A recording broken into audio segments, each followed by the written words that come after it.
On tonight's episode, the team and I are flying off to the beautiful garden island of Tavi Uni courtesy of Fiji Link. And you can too!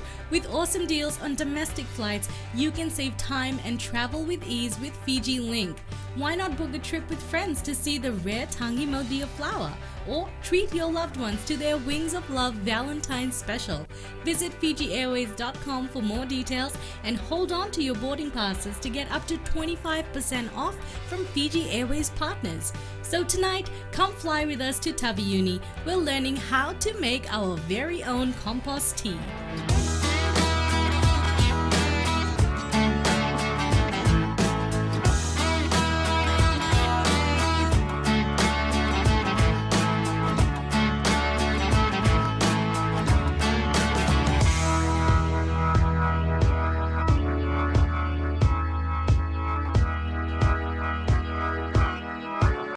Wailangi village headman Nicholas Navamba has been working closely with the Ministry of Agriculture over the past few years to combat issues like the dreaded Kava Dieback disease, which farmers have unfortunately been facing. The land here at Langiloa in central Tavi Uni has been cleared to plant Yangona and Dalo, but yields have fallen significantly and crops have become more susceptible to these diseases. The main issues that we are facing in Tavi Uni is the crops. We are not getting that the outcome of crops that we expect to get. They're getting smaller, and before we used to plant right next to, let's say, about 100 meters from the sea, and we used to get bigger crops. Then as the farming continues every year, chopping of trees, they kept on cutting trees coming inland. And as we try and plant now down below, it's very hard to get good crops. So farmers, they keep on cutting towards the hills on top. Nicholas is one of the few farmers in Tavi Uni that have now decided to shift to a more organic and sustainable way of farming, planting things such as mucuna beans to revitalize his soil health. I've been learning a bit of this organic farming, and I've started going to organic farming. We trekked approximately an hour to reach his stunning farm. We sprayed the mucuna bean with glass oil. Then we planted the dalo without any manure and just hand weeding. This is about 4 months dalo. This is 4 months? Yeah. Nicholas says the mucuna beans have given his crops a nice cover and lots of mulch. And in fact, he's found another cool way of helping his soil. Like this, what we're trying to do here, we're trying to turn this area into a lawn. So whenever we cut, we rake the grass under our plant, and let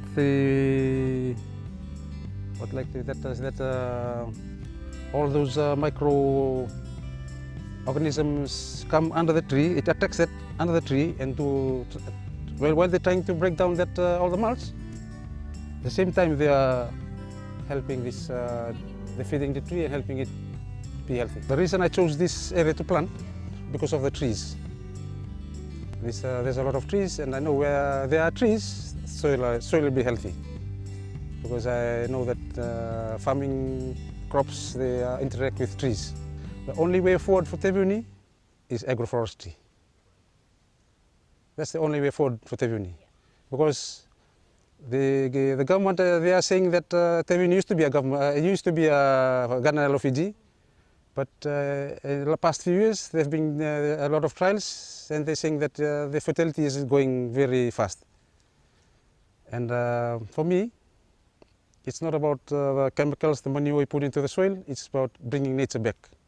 And nature will repair itself.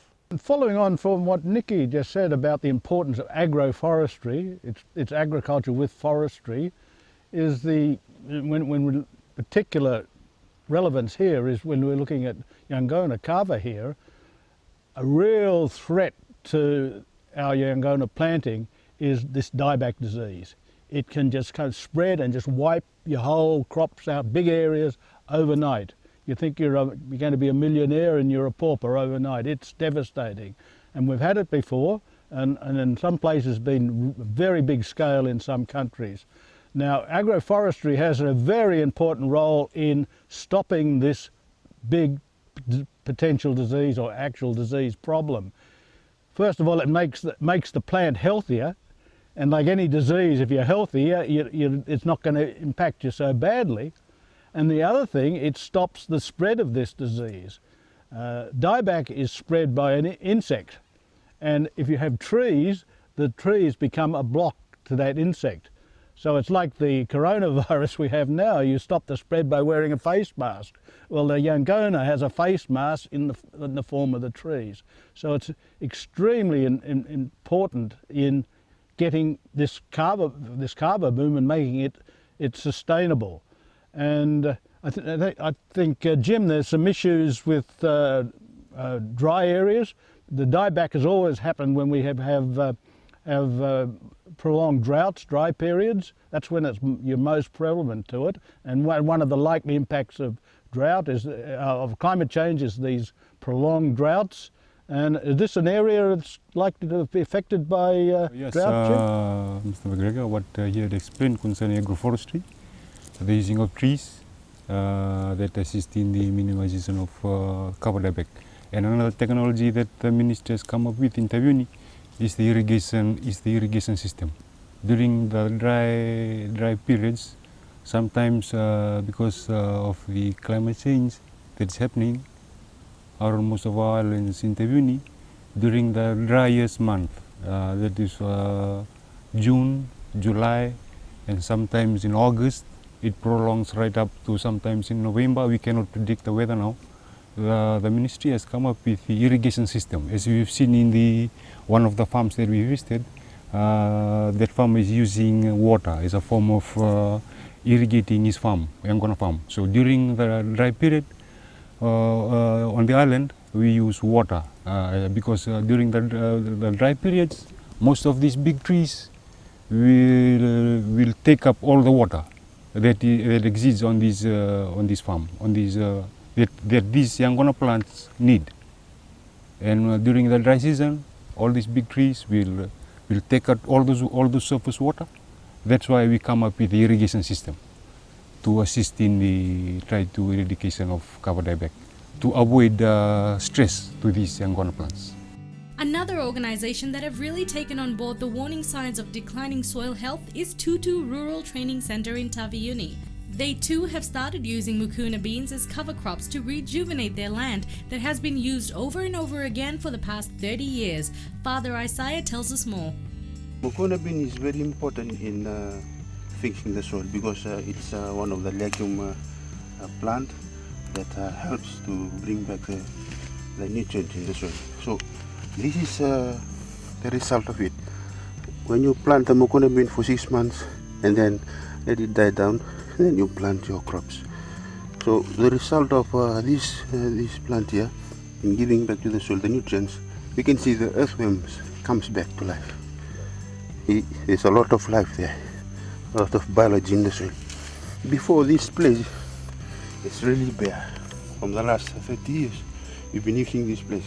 So with mucuna beans, we really promote mucuna beans to give back to the soil what has been lost. Because most of the soil here in Taveuni has been depleted. With mucuna beans, we know that it gives nitrogen. It helps the soil, building up the soil. So for sustainable agriculture, sustainable farming, we recommend mucuna beans as well as other crops, other trees like Bandidangi, Ndrala and Kaliandra. These are all nitrogen fixing trees to help areas which are planted in the last, the previous years so that it can be used again. Father Isaiah also shared with us how they've managed to keep their soil health up and produce crops and veggies the best they've ever been able to produce. From Tutu's perspective, in the last 40 years of its existence, a lot of participants coming from the three provinces of the Gondrob, Embu and Maswata have been using in the soil, tilling it, and we know that through those years the soil has been depleted and degraded, and we know we have to play a big role in rebuilding that soil again. And in rebuilding that soil, we have to do a lot of planting of trees and also putting back the nutrients in the soil. Looking at climate change at the moment, with food security in the country, especially in Fiji and the Pacific, we are also along the line with what the government has put in place to help people out there, and also to help till the soil, as well as to heal the soil. And one of the things that we have seen is looking at the climate change as it happens. We want to try and help people understand that we have a responsibility to help the life down there in the soil. And this is where we introduce this compost site. Composting, we believe that we will return back the nutrients in the soil. Through those process of composting, as we can see at the back here, is the compost house, where we actually do all the trials before getting out there in the fields to be practiced. And this is not only for us, it's also a learning process for our participants, our Taveuni young farmers, as well as the married farming couples and the young women. In that way, they will go back in the village for the change of mindset from just planting directly in the soil and cutting of trees, leaving it bare, but they have a full knowledge of how to mend the soil. Coming up next, let's make some compost tea.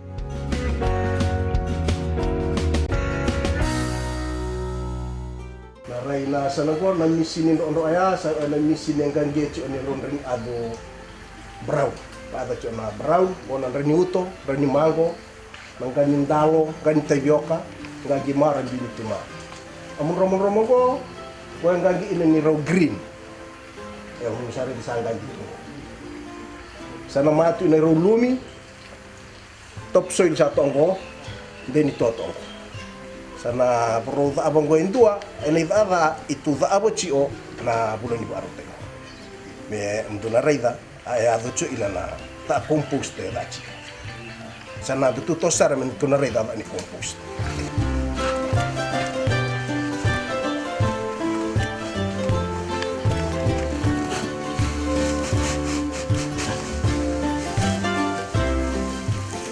wasra nga enai tubo-tubo ni ena va chu ai tu compost ru va abachi en echa na ina va acha green sama brown nang na lumi na ena va pertania na seaweeds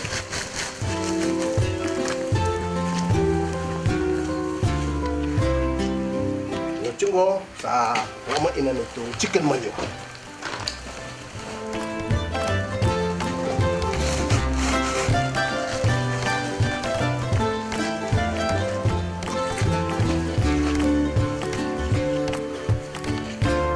Chicken manure lagi biori na itu topsoil li au mai na longa adumbulai be kawidai sing terenga chona wan mate pasawo chen dua ena amba sa arun amba datu sa masarang tunga ena tubo-tubo ni ada cio iro da abo chongo songlau ne tol wa lima le ko sa tip sa nga arun liang ko na umbina green sa tip talima en arun yan datu sana ba bima umbia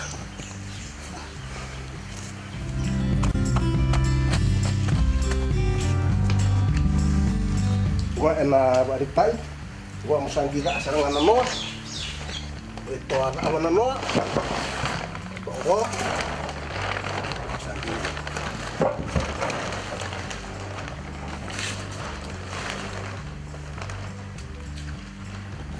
na oche madhaurua esa ngibu na oche madhaurua ma wa masabu yochi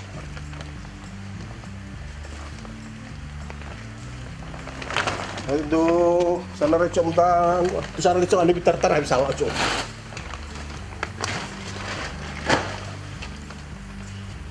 ada bisa nanggo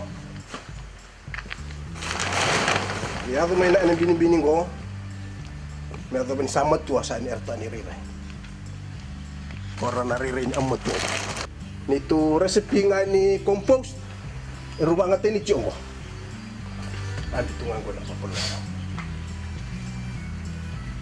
In making compost, one thing that we have to be careful and we have to be sure of is our ingredient.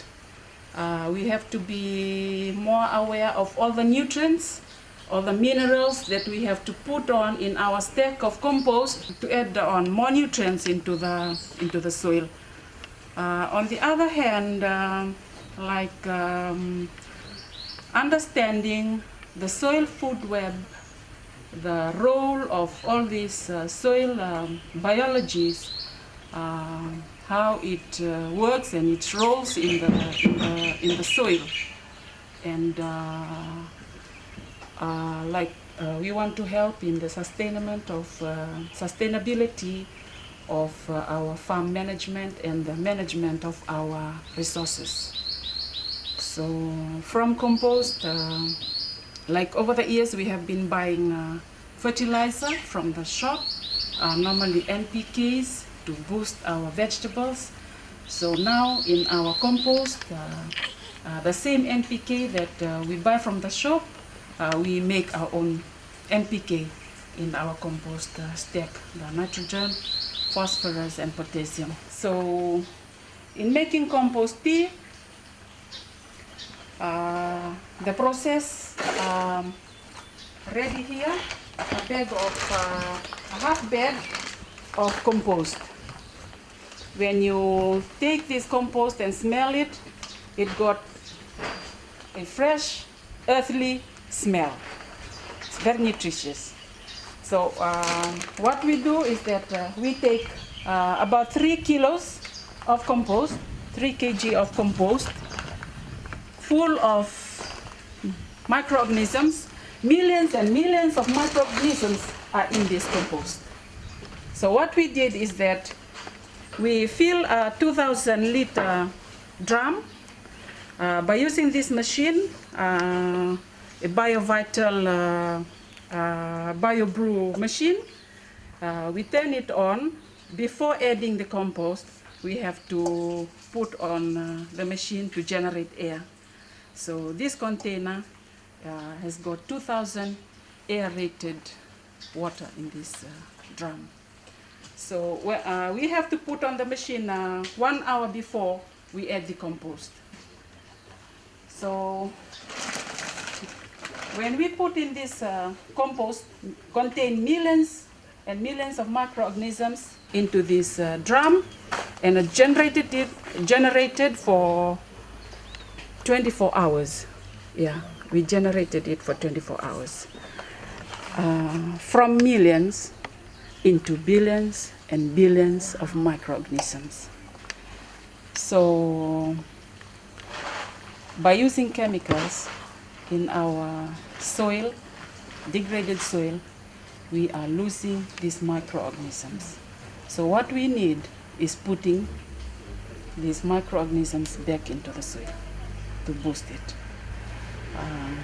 So this is one of the way why we make compost tea. From there, from this into the field after 24 hours. These microorganisms will only live within the 24 hours, surviving on the air that has been generated in the tea. Nitrogen is very important in the soil because of this the microbes and all the microorganisms in the soil. They need air. They need air to feed, to breathe. Yeah. That's why it is very important in the soil. The plant, through photosynthesis, converts sunlight into sugars. Yeah. And plant acts as a sugar factory, dumping excess sugars to the root. So these microorganisms, all these soil biologies, underneath the roots in the soil, they need the sugars from the plant to feed. And likewise for the plant, need all these nutrients and minerals. So it's all interconnected. Yeah. They all supported each other. Interesting. Very interesting. Very interesting. Manda, you know, I mean, learning about the compost, that's really great. And it's very good for the soil, obviously.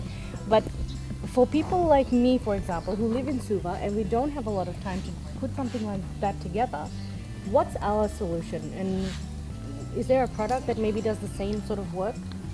Yes, for us at ACAM we have a protect seed trace. It's a soil activator. It's the same concept of what they're doing here as the compost tea.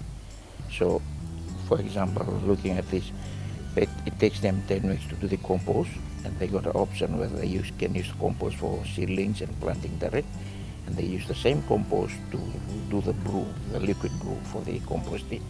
As for us, we have that pack in 1 liter and 4 liter. Because if you don't have time to do that, you can always get a Protect seed trace, which is an organic liquid soil activator, which you dilute it at a rate of 10 ml to a liter of water, which puts the microbes back into the soil. What it does, it adds a few microbes, but it also contains the feed for the microbes that are in the soil. What it does, it feeds them so they increase in numbers, the population gets increased so they can do their job properly to unlock the nutrient lockup in the soil and sort of balance the pH imbalance in the soil so that your crops will be able to get the required nutrients that it needs to take from the soil to become healthy and produce the kind of yield that you need.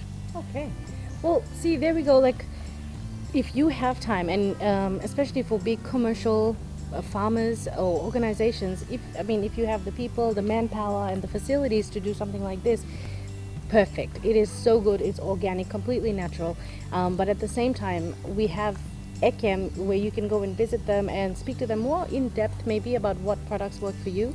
But the Protect seed trace for people like us who have a busy lifestyle, and it just makes our lives easier. It's basically that compacted in a bottle, and it just makes life so much easier. So definitely speak to the team from ECAM about that. It'll help you. 2 options there, right? So we've got the ones already done for us, and we've got the natural process that you can try yourself. Up next, how to use our compost tea.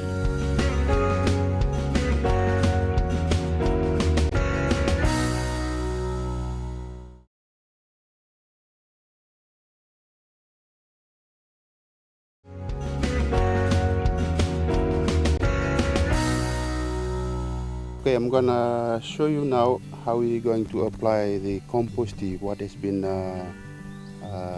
implemented from what we have learned from making compost. Now we are applying it here. You see, this area here, we have been planting it from the last 10 years, but we see the result. It's not really fruiting very well.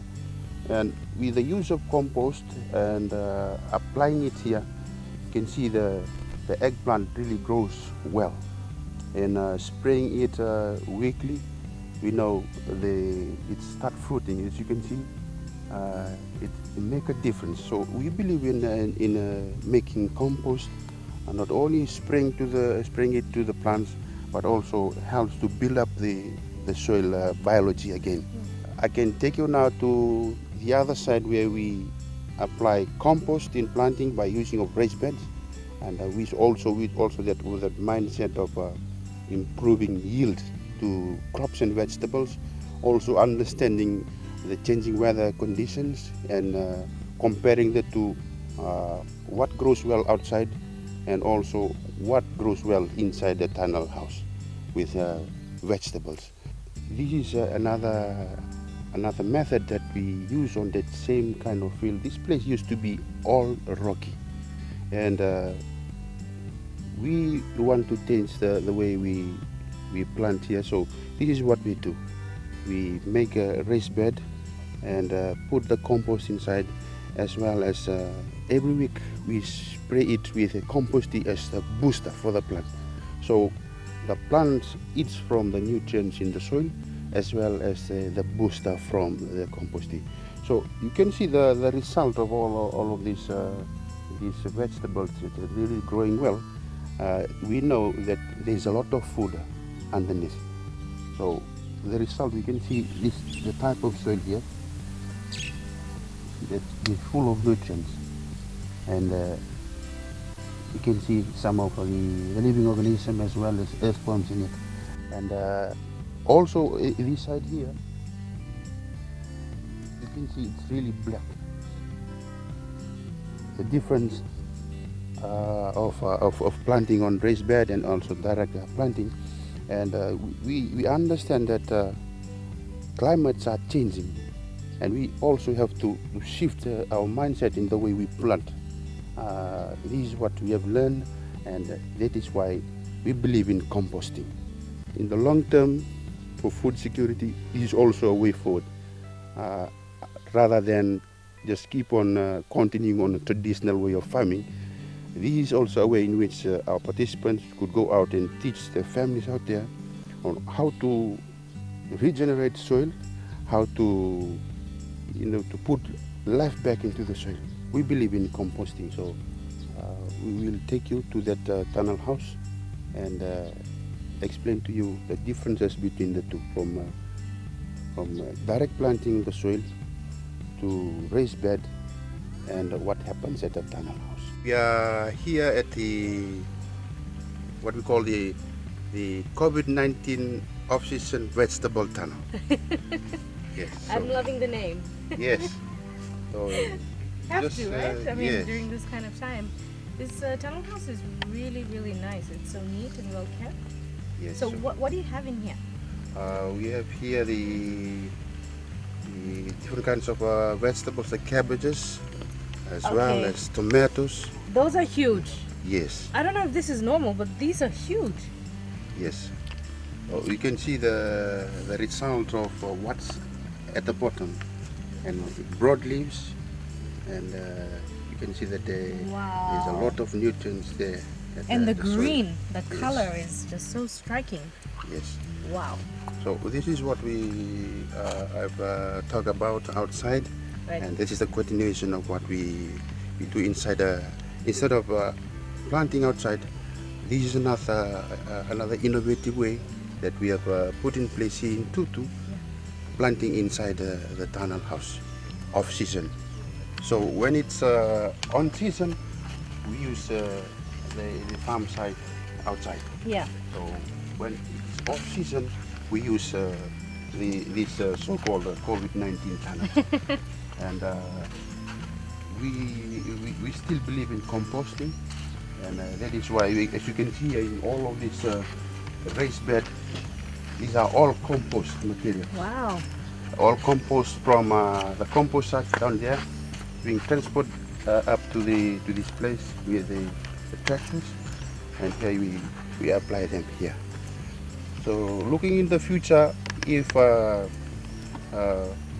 for us it's just a dream, if climate change continues in using this method, we can tackle the scarcity of food Yeah.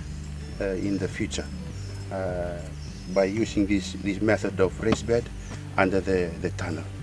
And it's really helpful, and we have seen that this is also something that we need to teach our participants as well. Yeah. If you're interested in purchasing any of the mentioned products, you can visit the following EggChem distributors.